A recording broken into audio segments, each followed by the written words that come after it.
Hello students, स्वागत है आप सभी का वोल्केनो आईएएस के इस प्लेटफॉर्म पे। स्टूडेंट्स, इस वीडियो के अंदर हम बात करेंगे हमारी जुडिशरी से रिलेटेड एक इम्पोर्टेंट टॉपिक क्यूरेटिव पेटिशन के बारे में। अक्सर आपने न्यूज़पेपर में काफ़ी सारी न्यूज़ के अंदर में curative petition and review petition के बारे में सुना होगा स्टूडेंट्स। तो अगर हम बात करें क्यूरेटिव पेटिशन का जो ये टॉपिक है वो क्यों न्यूज़ के अंदर में था उसके बारे में, तो स्टूडेंट्स 1984 में 2 एंड 3 दिसंबर के समय हमारे कंट्री का जो भोपाल नाम का जो सिटी है, मध्य प्रदेश की कैपिटल है और लेक सिटी के नाम से भी उसको जानते हैं। बेसिकली भोपाल के अंदर एक कंपनी वहाँ पे वर्क करती थी उस समय में। यूनियन कार्बाइड नाम की कंपनी हुआ करती थी। यूनियन कार्बाइड कंपनी के थ्रू एक पॉइजनियस गैस है वो यहाँ पे लीकेज होती है, जिसके थ्रू यहाँ पे मोर देन 3000 के आसपास जो लोग हैं उनकी डेथ हो जाती है। और अगर हम बात करें कि 1 लाख से भी ज़्यादा लोग हैं जो उससे अफेक्टेड हुए उस गैस की ट्रेजेडी की वजह से।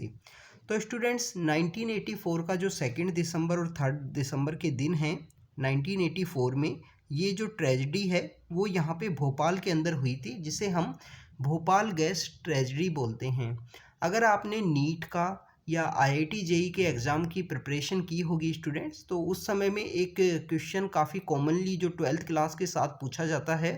कि भोपाल गैस ट्रेजेडी के समय में कौन सी गैस है उसका वहाँ पे लीकेज हुआ था। तो ये आपको पता होना चाहिए, मिथाइल आइसोसाइनाइड नाम की जो गैस है वो वहाँ पे लीकेज हुई थी during the Bhopal gas tragedy के समय में।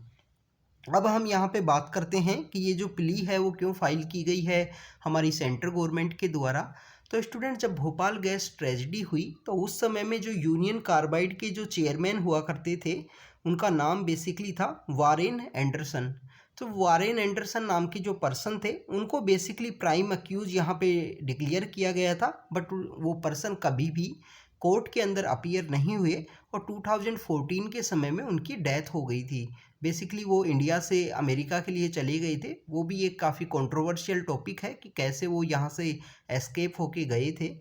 इसके अगर हम टॉपिक के बारे में बात करें स्टूडेंट्स, तो बेसिकली वहाँ पे प्राइम अक्यूज्ड माना गया था वारेन एंडरसन को। इसके अंदर 1989 के समय में जो यूनियन कार्बाइड जो कंपनी है उसके साथ में यहाँ पे सेटलमेंट होता है और यूनियन कार्बाइड कंपनी के द्वारा काफ़ी सारा जो मनी है 715 करोड़ के आसपास जो मनी है 715 करोड़ के आसपास जो मनी है वो यहाँ पे दिया गया कंपनसेशन के रूप में। अभी हमारी सेंट्रल गवर्नमेंट के द्वारा ज़्यादा कंपनसेशन मांगा गया है, जिसके अंदर बेसिकली हमारा जो सुप्रीम कोर्ट है उसने बेसिकली यहाँ पे मर्यादा वर्ड यूज किया है ड्यूरिंग द जजमेंट कि आपको अपना जो लिमिट है उसके अंदर रहना चाहिए। बार बार आप कंपनसेशन है वो डिमांड नहीं कर सकते। बेसिकली हमारे सुप्रीम कोर्ट के द्वारा यहाँ पे बोला गया है कि वो बेसिकली जो क्यूरेटिव पेटिशन जो फाइल की गई है उसको डिसाइड नहीं कर पा रहे कि किस तरीके से जो क्यूरेटिव पेटिशन है उसको वो यहाँ पे एक्सेप्ट करें। अब यहाँ पे हमारे लिए इम्पोर्टेंट बात निकल के आती है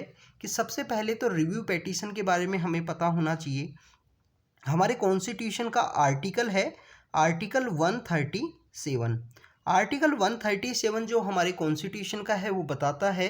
कि बेसिकली जुडिशरी को पावर है कि उसके द्वारा कोई भी जजमेंट यहाँ पे डिलीवर किया गया है तो उसको वो रिव्यू कर सकते हैं। अब इसका रिव्यू का टाइम है कि 30 डेज का समय है, 30 दिन का जो समय है उसके अंदर में वो इसको रिव्यू करवा सकते हैं अपना जो भी जजमेंट यहाँ पे पास किया गया है जुडिशरी के द्वारा। तो आर्टिकल 137 यहाँ पे सुप्रीम कोर्ट की पावर बताता है, तो उसके अंदर बेसिकली रिव्यू पेटिशन को फाइल किया जाता है स्टूडेंट्स। अब अगर हम बात करें क्यूरेटिव पेटिशन की, क्यूरेटिव पेटिशन को बेसिकली यहाँ पे फाइल किया जाता है जब फाइनल जो कन्वेक्शन है उसको यहाँ पे डिसमिस किया गया है, रिव्यू पेटिशन यहाँ पे आपकी डिसमिस हो सकी है। उसके बाद में अगर कोई यहाँ पे एरर होता है ड्यूरिंग द अगर जुडिशरी जो प्रोसीडिंग है, जो यहाँ पे आपका जो प्रोसीडिंग चली है उस समय में कोई एरर यहाँ पे निकल के आया हो, इसके अलावा ऐसा इंश्योर किया जाए कि जो मिसक्रेज ऑफ जस्टिस है वो ना हो पाए, उसको यहाँ पे प्रिवेंट किया जाए या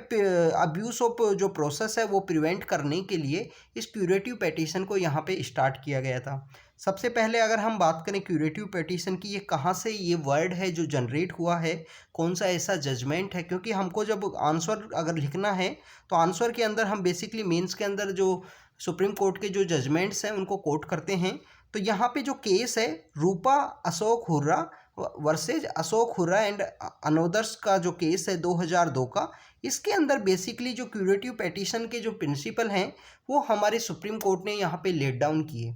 स्टूडेंट्स, क्यूरेटिव पेटिशन बताया गया है कि क्यूरेटिव पेटिशन एक लास्ट यहाँ पे जो पेटिशन है किसी भी एक पर्सन के द्वारा जो अक्यूज्ड है उसके द्वारा फाइल की जा सकती है। वो यहाँ पे डिसाइड करे कि उसका जो प्रोसीडिंग है उसके समय उसकी जो बात है वो कम्प्लीटली नहीं सुनी गई, against the principle of natural justice है, जो उसका जो जजमेंट है वो against the principle of natural justice है। तो बेसिकली क्यूरेटिव पेटिशन एक लास्ट एंड फाइनल ऑप्शन है कोई भी अक्यूज्ड पर्सन के लिए कि वो यहाँ पे अपना जस्टिस है वो गेन कर सके।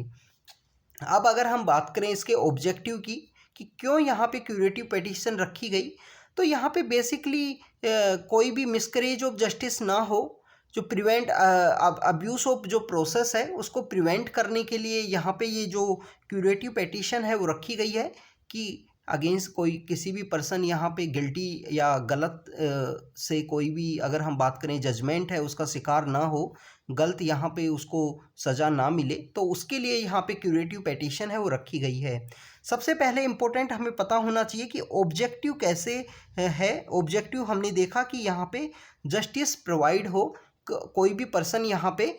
नेचुरल जो ये हम बात करें कि जो प्रोसेस का अब्यूज़ है उसका शिकार ना बने, कोई मिसक्रेज ऑफ जस्टिस ना हो। अब यहाँ पे इम्पोर्टेंट बात ये आती है कि क्राइटेरिया क्या है क्यूरेटिव पेटिशन को एडमिशन करने का, कि क्यूरेटिव पेटिशन को एडमिशन है वो किस तरीके से किया जाए। तो सपोज करो स्टूडेंट्स, हम यहाँ पे देखते हैं कि जो पेटिशनर है वो यहाँ पे इस्टेब्लिश करने की कोशिश करे कि वहाँ पे जो जजमेंट दिया गया है वो वायलेट करता है प्रिंसिपल ऑफ नेचुरल जस्टिस को, जो प्रिंसिपल ऑफ नेचुरल जस्टिस है उसको वायलेट करता है जजमेंट, ये यहाँ पे इस्टेब्लिश कर दिया जाए अगर पेटिशनर के द्वारा, तो यहाँ पे जो क्यूरेटिव पेटिशन है वो फाइल कर ली जाती है, एडमिशन कर लिया जाता है उसका। इसके अलावा यहाँ पे बात कर ली जाए कि जो कोर्ट है प्रोसीडिंग के समय में उसकी जो बात है उसके जो फैक्ट्स हैं उनको सही ढंग से नहीं सुना गया, ये यहाँ पे बेसिकली प्रूव कर दिया जाए जो पेटिशनर हैं उसके द्वारा, तो उस समय में बेसिकली यहाँ पे जो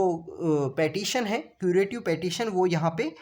एक्सेप्ट कर ली जाती है। बट एक्सेप्ट करने के बिहाइंड में यहाँ पे कुछ ऐसे भी क्राइटेरिया यहाँ पे रखे गए हैं कि क्यूरेटिव पेटिशन को बेसिकली सुप्रीम कोर्ट ने बोला है कि ये रेयर होनी चाहिए, रेगुलर नहीं होनी चाहिए। हर एक जजमेंट के अंदर आप ऐसा नहीं है कि आप क्यूरेटिव पेटिशन लेके आ जाएं, तो ये बेसिकली रेयर एक प्रोसीजर है कि ऐसे कोई रेयर जजमेंट्स हैं जो यहाँ पे प्रूव हो चुके हैं कि वह against the principle of natural justice है या कंप्लीट जो फैक्ट्स हैं वो नहीं सुने गए हैं केस के अंदर में, तो उन्हीं केसेस में जो क्यूरेटिव पेटिशन है वो एक्सेप्ट की जाएगी। तो हमारे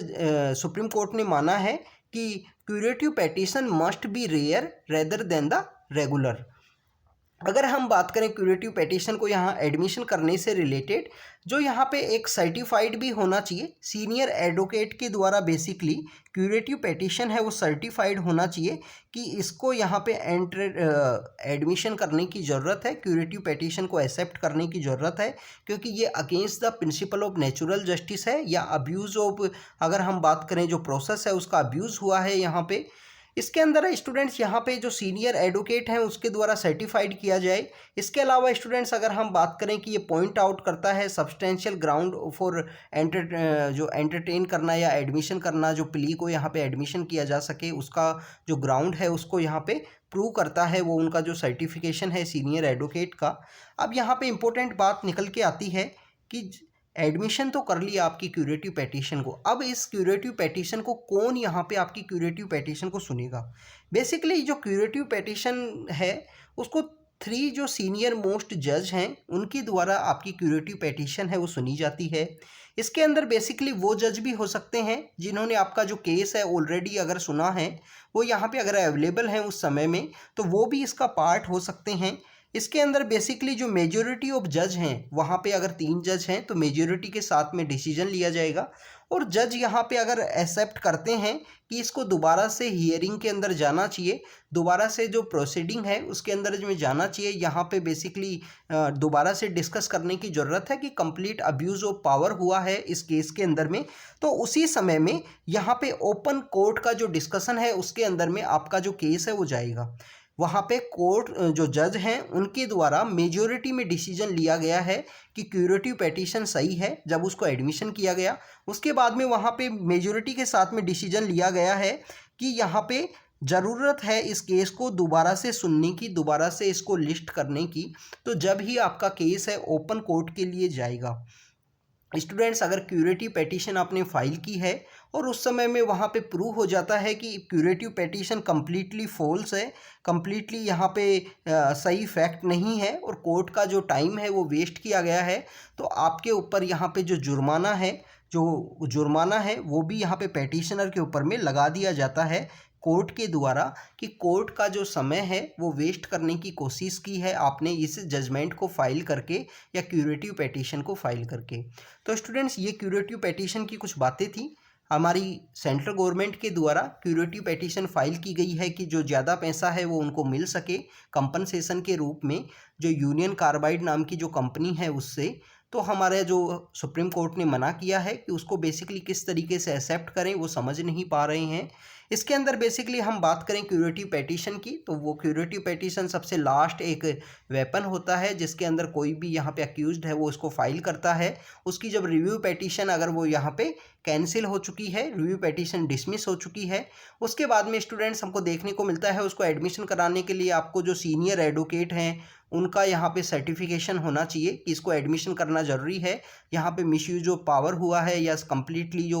against the principle of natural justice है वो जजमेंट यहाँ पे पास किया गया है। उसके बाद में 3 जज आपकी जो क्यूरेटिव पेटिशन है उसको सुनेंगे। उसके बाद में उनके द्वारा डिसाइड किया जाएगा क्या इस केस को दोबारा से लिस्ट करने की ज़रूरत है या नहीं है, और अगर लिस्ट करने की ज़रूरत नहीं है तो वहीं पे ही जजमेंट दे दिया जाएगा, उन्हीं के द्वारा चैम्बर के अंदर डिसाइड किया जाएगा। और अगर आपने कोई गलत क्यूरेटिव पेटिशन फाइल की है, कोर्ट का जो समय है वेस्ट करने की कोशिश की है, तो आपके ऊपर यहाँ पे जुर्माना भी लगा दिया जाएगा। तो ये हमारा लेक्चर था क्यूरेटिव पेटिशन के बारे में। आपको पता होना चाहिए जुडिशरी से रिलेटेड, जुडिशरी का जो एडमिनिस्ट्रेशन है उससे रिलेटेड जितने भी टॉपिक्स हैं उनके बारे में आपको पता होना चाहिए। कंटिन्यू जो न्यूज़ के अंदर में होते हैं, यूपीएससी के द्वारा ऐसे ही टॉपिक्स से क्वेश्चंस उठाए जाते हैं और उनसे क्वेश्चंस आपसे पूछे जाते हैं, चाहे वो प्रीलिम्स का एग्ज़ाम हो चाहे वो मेंस का एग्ज़ाम हो। तो स्टूडेंट्स, आप बने रहिए हमारे साथ, इसी तरीके से हम आपको अपडेट करते रहेंगे। Thank you students, thank you very much.